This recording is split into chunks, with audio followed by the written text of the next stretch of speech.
সবাইকে স্বাগত। আশা করি আপনারা সকলে ভালো আছেন। আপনাদের পরীক্ষাটি লিখিত হবে। আজকে একটি লিখিত পরীক্ষার প্রশ্ন প্যাটার্ন নিয়ে এসেছি। ইনশাআল্লাহ এই প্যাটার্ন থেকে 20 থেকে 25 নাম্বার অনায়াসে কমন পাবেন। ধৈর্য সহকারে সম্পূর্ণ ভিডিওটা দেখলে আপনি পরীক্ষায় পাস করতে পারবেন। অনেকেই পরীক্ষায় পাস করে না কেন? লিখিত পরীক্ষার প্রশ্ন প্যাটার্ন বোঝে না। কোন কোন বিষয় কোন কোন টপিক থেকে প্রশ্ন আসে এগুলা বোঝে না দেখেই কিন্তু পরীক্ষা উত্তীর্ণ হতে পারে না। আজকে আমি A to Z দেখিয়ে দিব কোন কোন বিষয় কোন কোন টপিক থেকে পরীক্ষায় প্রশ্ন আসে, সকল কিছু দেখিয়ে দিব। একটু কষ্ট করে সম্পূর্ণ ভিডিওটা দেখবেন, ঠিক আছে? সর্বপ্রথম বলে রাখি লিখিত পরীক্ষাটা কি, সেটা হচ্ছে সন্ধি বিচ্ছেদ, বাগধারা, তারপরে রয়েছে কারক বিভক্তিকরণ, তারপরে রয়েছে এক কথায় প্রকাশ এবং কি বিপরীত শব্দ। শর্ট করে একটি ইংরেজিতে প্যারাগ্রাফ থাকতে পারে, প্রিপোজিশন, আর্টিকেল, ভয়েস থেকে থাকবে, অঙ্ক থেকে থাকবে, সর্বশেষ সাধারণ জ্ঞান থেকে থাকবে। এতটুকুই কিন্তু লিখিত পরীক্ষা, ঠিক আছে? আর সম্পূর্ণ প্যাটার্নটা দেখিয়ে দিব, বুঝিয়ে দিব। তার আগে বলে রাখি, আপনারা যারা পরীক্ষা দেবেন আপনাদের জন্য শর্ট করে পরীক্ষার প্রশ্ন প্যাটার্ন যেমন থাকবে সেম প্যাটার্নে আমরা একটি চূড়ান্ত সাজেশন তৈরি করেছি। সাজেশনটা নিতে স্ক্রিনে দেওয়া হোয়াটসঅ্যাপ নাম্বার রয়েছে, ইমো নাম্বার রয়েছে, দুটোর মধ্যে যে কোনো একটি মেসেজ করে সাজেশনটি সংগ্রহ করুন। সাজেশনের মূল্য 100 টাকা। আমি বলি অবশ্যই প্রত্যেকে 100 টাকার বিনিময়ে হলো সাজেশনটি সংগ্রহ করবেন। কেন 100 টাকা কিন্তু বড় কথা না, আপনারা পরীক্ষা দিতে যাচ্ছেন, কতভাবে যে টাকা চলে যাচ্ছে। আমি বলি 100 টাকার বিনিময়ে প্রত্যেকে আমাদের সাজেশনটি সংগ্রহ করবেন।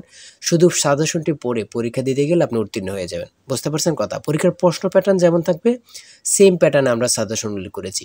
তাই বলি প্রত্যেকে আমাদের সাজেশনটি সংগ্রহ করবেন। মূল কথায় চলে আসি। দেখেন এখানে রয়েছে সন্ধি বিচ্ছেদ থাকবে। সর্বপ্রথম সন্ধি বিচ্ছেদ থাকবে, 5টা সন্ধি বিচ্ছেদ থাকবে। 5টা সন্ধি বিচ্ছেদের জন্য 5 নাম্বার আপনাকে দেয়া হবে, ঠিক আছে? আমি শুধু মূল বিষয়গুলো দেখিয়ে দিচ্ছি, বুঝেন আগে কিন্তু।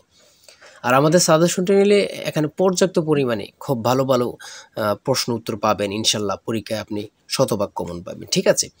তারপরে 2 নম্বরে যেটা রয়েছে ব্যাস বাক্য সহ সমাস নির্ণয় করুন। ব্যাস বাক্য সহ সমাস নির্ণয় করুন। এখানে 5টা থাকবে, 5টার জন্য 5 নাম্বার আপনাকে দেয়া হবে। তারপরে 3 নম্বরে রয়েছে কারক ও বিভক্তি নির্ণয় করুন। এখানে 5টা কারক ও বিভক্তি থেকে দেয়া থাকবে।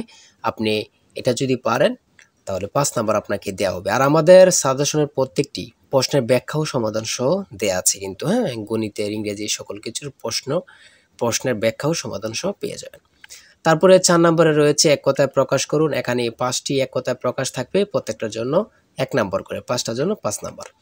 তারপরে 5 নম্বরে রয়েছে অর্থ সহ বাক্য রচনা করুন। এখানে 5টা দেয়া থাকবে, 5টার জন্য 5 নাম্বার আপনাদেরকে দেয়া হবে। তারপরে দিয়েছে দেখেন শুদ্ধ বানান লিখুন। এখানে দিয়েছে কি শুদ্ধ বানান লিখুন, 5টা থাকবে, 5টার জন্য আপনাদেরকে 5 মার্ক দেয়া হবে।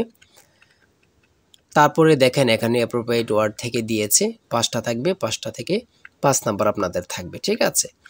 তারপরে ভয়েস থেকে দিয়েছে, 5টা ভয়েস দিয়েছে, 5টার জন্য 5 নাম্বার আপনাদেরকে দেয়া হবে। প্রত্যেকটি প্রশ্নের জন্য কিন্তু 1 নাম্বার করে, হ্যাঁ?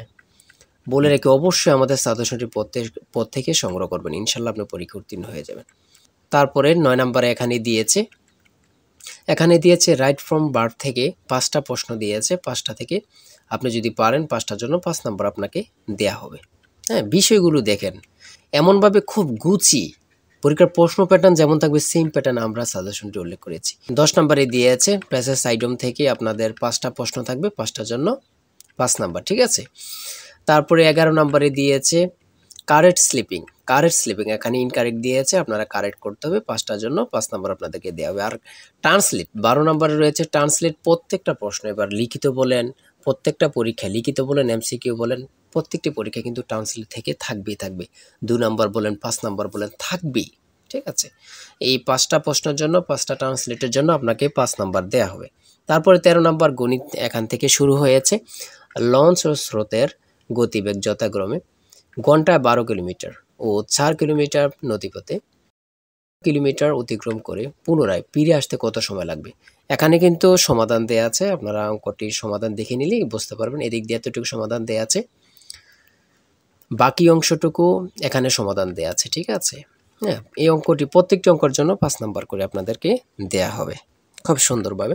তারপরে 14 নম্বর রয়েছে একটি গড়ের দৈর্ঘ্য প্রস্থে 3 গুণ প্রতি বর্গাকারে 7.50 টাকা দরে গড়টি ম্যাজিক কার্পেট দিয়ে টাকাতে মোট 1102.50 টাকা ব্যয় হয়। গড়টির দৈর্ঘ্য প্রস্থ নির্ণয় করুন। এখানে সমাধান দেয়া আছে, আপনারা সমাধানটা দেখে নিলে বুঝতে পারবেন। ঠিক আছে, সমাধানটা দেয়া আছে। তারপরে 15 নম্বরে আরেকটি অঙ্ক দেয়া আছে, অঙ্কটির সমাধান দেয়া আছে, দেখে নেন। 16 নম্বরে রয়েছে একটি নির্দিষ্ট স্থান থেকে দুইটি রাস্তা 120 ডিগ্রি কোণে চলে গেছে। দুইজন লোক ওই নির্দিষ্ট স্থান থেকে যথাক্রমে ঘন্টায় 10 কিলোমিটার ও ঘন্টায় 4 কিলোমিটার বেগে বিপরীত দিকে রওনা হলো। 5 ঘন্টা পরে তাদের মধ্যে সরাসরি দূরত্ব নির্ণয় করুন। এখানে অঙ্কটি সমাধান দেয়া আছে, আপনারা দেখে নিলে পেরে যাবেন। ঠিক আছে, তারপরে বাকি অংশটুকু ওই দিক দিয়ে সমাধান দেয়া আছে। তারপরে 17 নম্বরে এখান থেকে শুরু হয়েছে সাধারণ জ্ঞান। বাংলাদেশের মুক্ত বাজার অর্থনীতি কত সালে চালু হয়? সেটা হচ্ছে 1991। সংবিধানের কোন অনুচ্ছেদে পরিবেশ, বন ও জীববৈচিত্র্য সংরক্ষণ ও উন্নয়নের কথা বলা হয়েছে? 18। পৃথিবীর একক বৃহত্তম ম্যানগ্রোভ বন কোনটি? খুবই গুরুত্বপূর্ণ একটি প্রশ্ন, দেখেন, সেটা হচ্ছে সুন্দরবন। এসডিজি এর লক্ষ্যমাত্রা কয়টি? কত পরীক্ষায় যে আসছে আল্লাহ ছাড়া কেউ জানে না, 17টি। কোন রঙের আলোর বেগ সব থেকে কম? কোন রঙের আলোর বেগ সব থেকে কম? সেটা হচ্ছে বেগুনি। 22 নম্বরে রয়েছে বাংলাদেশের কোন জেলায় 2টি দেশের সীমান্ত রয়েছে? রাঙ্গামাটি। বাংলাদেশের প্রথম ইপিজেড কোন জেলায় প্রতিষ্ঠিত হয়? খুবই গুরুত্বপূর্ণ, চট্টগ্রাম। জাপানের পার্লামেন্টের নাম কি? ডায়েট। খুব গুরুত্বপূর্ণ। আকাশের উজ্জ্বলতম নক্ষত্রের নাম কি? লুব্বক। তারপরে 26 নম্বরে রয়েছে কোন উদ্ভিদের কাণ্ড রূপান্তরিত হয়ে পাতার কাজ করে? সেটা হচ্ছে পনি মনসা। তারপরে 27 নম্বরে রয়েছে খরিফ শস্য বলতে কি বোঝায়? গ্রীষ্মকালীন শস্য। ঠিক আছে। 28 নম্বরে রয়েছে CIRDAP এর সদর দপ্তর কোথায় অবস্থিত? ঢাকাতে। প্রাকৃতিক গ্যাসের প্রধান উপাদান কি? মিথেন। খুবই গুরুত্বপূর্ণ। তারপরে 30 নম্বরে রয়েছে UNFCCC এর পূর্ণরূপ কি? United Nations framework convention on climate change. তারপর 31 নম্বরে রয়েছে ভুটানের মুদ্রার নাম কি? গোল্টাম। খুবই গুরুত্বপূর্ণ, আমাদের পার্শ্ববর্তী দেশের নাম, দেশের মুদ্রার নাম আমরা যদি না জানি তাহলে তো এটা কেমন না। সর্বশেষ 32 নম্বরে কিছু অংশ দিয়েছে, সেটা হচ্ছে জলবায়ু পরিবর্তনের বিরূপ প্রভাব নিরসনে উপকূলীয় বনায়নের গুরুত্ব কি, বা এখানে অনুচ্ছেদ একটি দিতে পারে, শর্ট করে 5 নম্বর এখানে দেয়া থাকবে। এটা থাকতেও পারে, না থাকতে পারে, এটা নিয়ে কোনো টেনশন নেই। সর্বশেষ সাধারণ জ্ঞান থাকবে। ঠিক আছে, যারা চূড়ান্ত সাজেশনটি সংগ্রহ করতে চান এই নাম্বারে হোয়াটসঅ্যাপ ইমোতে মেসেজ করে দ্রুত আমাদের সাজেশনটি সংগ্রহ করুন, ইনশাল্লাহ আপনি পরীক্ষা উত্তীর্ণ হবেন। আবারও বলে রাখি, প্রত্যেকে সাজেশনটি সংগ্রহ করবেন, 100 টাকা কিন্তু বড় কথা। ভালো থাকবেন, সুস্থ থাকবেন। ভালো লাগলে চ্যানেলটি সাবস্ক্রাইব, পেজটি ফলো দিয়ে আমাদের সঙ্গে থাকবেন। আল্লাহ হাফেজ।